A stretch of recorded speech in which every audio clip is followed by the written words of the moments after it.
आए दिन हम लोग ये सुनते रहते हैं कि यूएस की इकॉनमी ऐसा कर रही है, इंडिया की इकॉनमी ऐसा कर रही है, वहाँ की इकॉनमी की हालत बहुत बुरी है, ये है, वो है, दिस दैट। यूट्यूब पे भी रील्स शॉर्ट्स आते रहते हैं, इंस्टा पे रील्स आते रहते हैं, न्यूज़पेपर खोलते हैं तो भी इकॉनमी इकोनॉमिक्स के कॉन्सेप्ट हमारे माइंड में घूमते रहते हैं। तो एग्जैक्टली हम लोग समझ नहीं पाते कि ये इकॉनमी इकोनॉमिक्स कहने का मतलब क्या। तो आज के इस वीडियो में हम लोग ये इन डेप्थ में जानने की कोशिश करेंगे कि इकोनॉमिक्स क्या होती है, इकॉनमी क्या है, और समय समय पर जो भी इकोनॉमिस्ट्स थे उन्होंने क्या क्या डेफिनेशंस दिए, जैसे कि एडम स्मिथ हो गए, जैसे कि रॉबिन्स हो गए हैं, सैमुअलसन हो गए, कीन्स हो गए, इन्होंने समय समय पर क्या डेफिनेशंस दिए उनको भी हम लोग समझने की कोशिश करेंगे।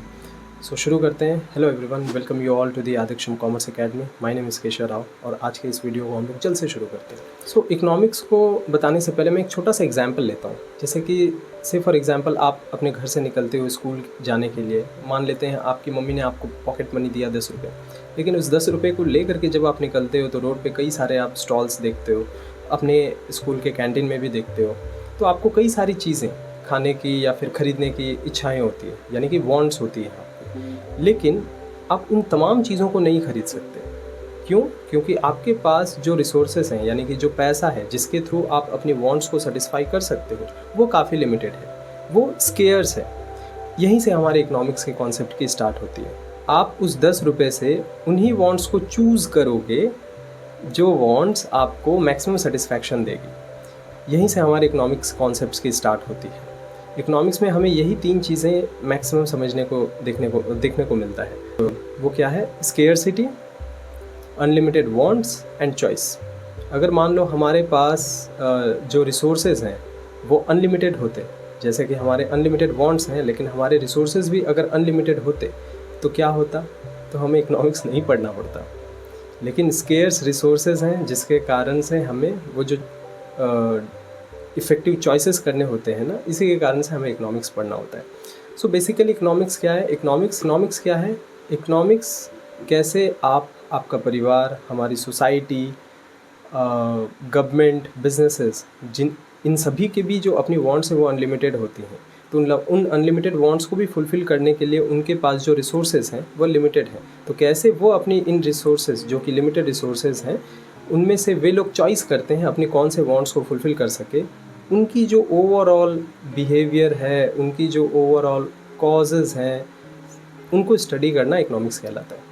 इकोनॉमिक्स को हम लोग सोशल साइंस कहते हैं। क्यों? क्योंकि इसमें हमें जो स्टडी करना होता है वो ह्यूमन बिहेवियर को स्टडी करना होता है, इसलिए हम लोग इकोनॉमिक्स को सोशल साइंस कहते हैं। तो यहाँ तक आपको समझ में आ गया इकोनॉमिक्स क्या है। और बेसिकली इकोनॉमिक्स में हम लोग प्रोडक्शन, डिस्ट्रीब्यूशन, कंजम्पशन, इन्हीं सारी चीज़ों को करते हैं। जैसे कि अगर मान लो आपको कोई वांट है तो आप क्या करोगे? उस वांट्स को फुलफ़िल करने के लिए आप किसी भी चीज़ को प्रोड्यूस करोगे, या फिर जो इंसान प्रोड्यूस कर रहा है उसकी हेल्प करोगे जिसके कारण से वो आपको सैलरी देगा। यानी कि या तो आप बिज़नेस कर लोगे या फिर कहीं पे जॉब कर लोगे जिसके कारण से आपको पैसा मिलेगा। उस पैसे को यूज़ करोगे आप अपने उन वांट्स को सेटिस्फाई करने के लिए। यही करते हो ना? सभी को यही करता है। तो economics is basically that production, distribution, consumption. ये जितनी अच्छी तरीके से एक इकॉनमी में चलता रहेगा वो इकॉनमी उतनी अच्छी होगी। नाउ इकॉनमी क्या है? तो हमने जो भी कुछ अभी तक समझा वो जिस जगह पर होता है या फिर जिस रीजन में होता है, जिस स्पेसिफिक जोन में होता है, वो इकॉनमी कहलाती है। अगर वो सारे चॉइसेस, स्केयरसिटी, वो सारी अगर मान लो इंडिया पे चल रही है, that is Indian economy. US पे चल रहा है, यूएस इकॉनमी, तो इकॉनमी कहलाती है वो। दैट्स अ स्पेसिफिक जोन, या फिर उसको बोल सकते सिस्टम, जहाँ पर जिस तरीके से हमारी जो भी डिस्ट्रीब्यूशन है, प्रोडक्शन है, डिस्ट्रीब्यूशन है, कंजम्पशन है, वो जिस वे से चलती है, जिस तरीके से लोगों को अपनी जो लिविंग अर्न करनी पड़ती है, वो सिस्टम, वो रूल्स एंड रेगुलेशंस, वो जो way of working that specific area is known as an economy. It's simple. तो इकोनॉमिक्स समझ में आया, इकॉनमी समझ में आया। अब आगे बढ़ते हैं। कई सारे समय समय पर डिफरेंट इकोनॉमिस्ट्स आए जिन्होंने इस विषय पे अपने अलग अलग पॉइंट ऑफ व्यूज़ रखे। जैसे कि एडम स्मिथ का क्या कहना था। एडम स्मिथ जो कि फादर ऑफ इकोनॉमिक्स भी कहे जाते हैं, तो वे 1700 ईस्वी में ईस्वी के वो पर्सन थे। उन्होंने अपने समय में, यानी कि यूरोपियन कंट्रीज़ में, काफ़ी अच्छे से देखा कि कैसे कोई जो कंट्री है वो वेल्दी बनती है, कैसे कोई कंट्री जो है वो रिच बनती है। उस समय उनका जो पॉइंट ऑफ व्यू था वो रीच का मतलब पैसे रखने नहीं, उसका उनका मतलब जो था रीच का मतलब कि आपकी जो अर्निंग कैपेसिटी है वह कितनी है, आपकी प्रोडक्शन कैपेसिटी है वह कितनी है, आपके पास जो भी रिसोर्सेज हैं उनका आप मैक्सिमम यूटिलाइजेशन कर पा रहे हो कि नहीं कर पा रहे हो, हेल्दी एंड प्रोस्पैरिटी इकॉनमी में कितनी है। तो इन सभी को वो वेल्थ मानते थे। लेकिन उस समय के उनके समय के जो लोग थे वो लोग वेल्थ का मतलब मानते थे कि गोल्ड और सिल्वर को ही जमा करके रखना, वे लोग वेल्थ मानते थे। तो उनके समय में उन्होंने ऑब्ज़र्व किया कि यदि मान लो लोगों को इसी तरीके से छोड़ दिया जाए तो वे लोग बिजनेसेस करेंगे, और उनका जो प्रॉफिट मोटिव है, यानी कि जिसको इनविजिबल हैंड भी उन्होंने कहा अपनी बुक में, that is wealth of Nations में, वे लोग उस प्रॉफिट मोटिव से भी काफ़ी ज़्यादा अपने बिजनेसेस को एक्सपैंड करेंगे। जब बिजनेसेस एक्सपैंड होंगी तो क्या होगा, और लोगों को नौकरियां मिलेंगी, और लोगों को नौकरियां मिलेंगी तो लोगों के पास पैसा होगा, पैसा होगा तो लोग और प्रोडक्ट्स की डिमांड करेंगे, और ये साइकिल काफ़ी अच्छे से चलता रहेगा। एडम स्मिथ का जो डेफिनेशन था वो यह था इकोनॉमिक्स को लेकर के कि जस्ट टू फाइंड आउट, मतलब उनका जो नीट एंड क्लीन डेफिनेशन था वो ये था, इकोनॉमिक्स इज़ अ स्टडी और economics is a science which enquires the nature and causes of the wealth of Nations.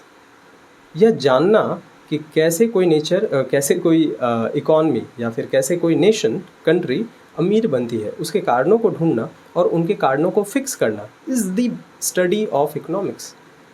ये एडम स्मिथ का मानना था। लेकिन उनके बाद कई सारे और इकोनॉमिस्ट्स भी आए, but as per your syllabus उनके बाद अगर रॉबिन्स आए, रॉबिन्स ने स्केर्सिटी की डेफिनेशन थी। तो रॉबिन्स ने क्या डेफिनेशन दिया, रॉबिन्स ने डेफिनेशन दिया economics is the study between ends and scarce. मतलब एंड्स का मतलब होता है ह्यूमन की जो भी वांट्स हैं वो अनलिमिटेड हैं, लेकिन जो उन्हें सेटिस्फाई करने के लिए जो उनके पास रिसोर्सेज हों वो लिमिटेड है। वो इनकी जो स्टडी है, जो साइंटिफिक स्टडी है, वह इकोनॉमिक्स कहलाती है, ऐसा रॉबिन्स का मानना था। उसके बाद फिर एक और इकोनॉमिस्ट आए जिनका नाम था J.M. Keynes, John Maynard Keynes. मतलब इनका जो टाइम पीरियड था वो टाइम पीरियड था जब यूएस में काफ़ी ज़्यादा हालत ख़राब थी, ग्रेट डिप्रेशन था, वर्ल्ड वॉर तभी फेस करके निकला था। तो उस सिचुएशन पे उन्होंने मार्केट को काफ़ी अच्छे से ऑब्ज़र्व किया। उन्होंने देखा कि यार मार्केट की स्थिति काफ़ी ख़राब है, चारों तरफ डर का माहौल है, लोग अपने पैसे को स्पेंड ही नहीं कर रहे हैं, और जब तक हम हमारे इकॉनमी में पैसे को स्पेंड नहीं करेंगे ना, तो तब तक क्या होगा ना, हमारी इकॉनमी फिर से राइज़ नहीं करेगी, फिर से बूस्टअप नहीं कर पाएगी। तो जॉन मेनार्ड केन्स का मानना था कि गवर्नमेंट को बीच में आना चाहिए, गवर्नमेंट हमारे इकॉनमी में पैसा डाले, बिजनेसेस को स्टार्ट करवाएं, लोगों के अंदर एक शांति लेके आए, एक होप लेके आए कि हाँ फ्यूचर अभी हमारा सिक्योर है, तब जा कर के लोग पैसे इन्वेस्ट कर सकते हैं, तो फिर से हमारी जो इकोनॉमी है अच्छे से चलने लगेगी। तो जॉन मेनार्ड कीन्स का जो इकोनॉमिक्स का डेफिनेशन था वो काफ़ी ग्राउंड रेटेड था और काफ़ी प्रूवन था उस समय के लिए, और उस समय काफ़ी अच्छा रोल भी प्ले किया था उन्होंने एक यूएस को बाहर निकालने पे मंदी से। तो उनका डेफिनेशन था economics is the study of how to manage aggregate demand, कैसे हम लोग हमारी इकॉनमी में डिमांड को मैनेज कर सके, how to manage aggregate demand, full employment and market stability. तो उनका मानना था कि मार्केट में हम लोग डिमांड को कैसे मेंटेन कर सकें। डिमांड का मतलब क्या, जैसे कि आप कोई भी प्रोडक्ट की डिमांड कब करोगे, जब आपके पास पैसे होंगे। आपके पास पैसे कब आएंगे, जब आप कोई काम करोगे। काम आपको मिलेगा कैसे, जब कोई बिज़नेस चल रहा होगा। लेकिन मार्केट में अगर चारों तरफ लोग डरे हुए हैं, मैं अभी की बात नहीं कर रहा, मैं उस समय की बात कर रहा हूँ जब यूएस में ग्रेट डिप्रेशन था, सभी कोई की हालत ख़राब थी, रिसेशन था, लोगों के पास मतलब काफ़ी बुरी हालत थी, लोगों के पास नौकरियाँ नहीं थी।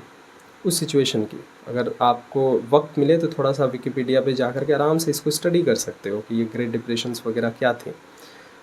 तो उस सिचुएशन पे सारे लोग डरे हुए थे, तो इन्होंने बताया कि यार गवर्नमेंट आप आओ और इन सारी चीज़ों को वापस से स्टार्ट करो, पैसे लगाओ गवर्नमेंट में, पैसे लगाओ हमारी इकॉनमी में।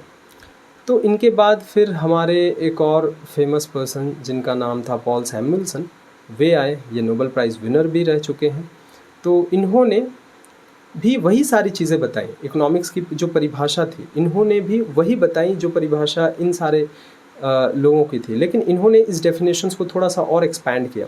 इन्होंने भी स्केयरसिटी, अनलिमिटेड वांट्स, इन सबको समझा, प्रोडक्शन डिस्ट्रीब्यूशन को बूस्ट करने के बारे में बताया, लेकिन इन्होंने केवल और केवल अभी के ऊपर फोकस नहीं करने की बल्कि फ्यूचर में भी ध्यान देने की ओर इन्होंने फोकस किया। इसलिए इनकी जो डेफिनेशन है वो ग्रोथ ओरिएंटेड डेफिनेशन मानी जाती है, पॉल सैमुएल्सन की। तो इन्होंने इकोनॉमिक्स की क्या डेफिनेशन दी? तो पॉल सैमुएल्सन की जो डेफिनेशन थी इकोनॉमिक्स की वो ये थी कि economics is the study of how people and society choose with or without the use of money to employ the scarce productive resources which have alternative uses to produce various commodities over time and distribute them for consumption now or in future among various peoples and groups in the society. इनका क्या मतलब था? Economics भी एक study है of how people and society choose, जैसे choice की बात जैसे उन लोगों ने भी बताई थी इसको, विथ और without the use of money. जैसे कि आपकी अगर कोई भी वांट्स हैं, ज़रूरी नहीं है कि वो सारे वांट्स आपके पैसे से ही फुलफ़िल हो, आप विदाउट पैसे से भी कई सारे वांट्स को फुलफ़िल कर सकते हो, जहाँ पर हो सकता है आपको टाइम लगे, लेबर लगे, एफर्ट लगे, स्किल लगे, नॉलेज लगे, विजडम लगे, बट वांट्स सेटिस्फाई होती है विदाउट मनी भी। तो to employ the scarce productive resources, जो रिसोर्सेज आपके पास स्केयर्स हैं, विच हैव ऑल्टरनेटिव यूजेस, जो भी रिसोर्सेज आपके पास हैं उनका जो यूज़ है वो ऑल्टरनेटिव यूज़ में भी हो सकती है। जैसे कि आपके पास जो पैसे हैं या फिर टाइम है, उसको आप यूज़ करके कोई एक चीज़ को ख़रीद लो। जैसे कि आपके पास पैसे हैं तो उसको यूज़ करके आप कोई कैमरा ख़रीद लो, या फिर आप उसको यूज़ करके अपनी बुक्स ख़रीद लो, या फिर उसको यूज़ करके आप अपने दोस्तों के साथ पार्टियों में उड़ा दो, कुछ भी कर सकते हो। तो उनका अपना अल्टरनेटिव यूजेस भी है। तो वे कहते हैं, इन सारी चीज़ों को ऊपर ध्यान देते हुए वे कहते हैं कि कैसे हम लोग उन सारी चीज़ों के ऊपर ध्यान रखते हुए प्रोड्यूस करें चीज़ों को और उनको डिस्ट्रीब्यूट करें और लोगों को कंजम्पशंस के लिए प्रोत्साहित करें, डिमांड मेंटेन करें, और ये चीज़ केवल अभी के नहीं बल्कि फ्यूचर के बारे में भी हो। तो ये डेफिनेशन था पॉल सैमुएल्सन का, जो कि ग्रोथ ओरिएंटेड डेफिनेशन थी कम्प्लीटली उनकी। आई होप आप लोगों को ये जो क्लास है वो अच्छा लगा होगा।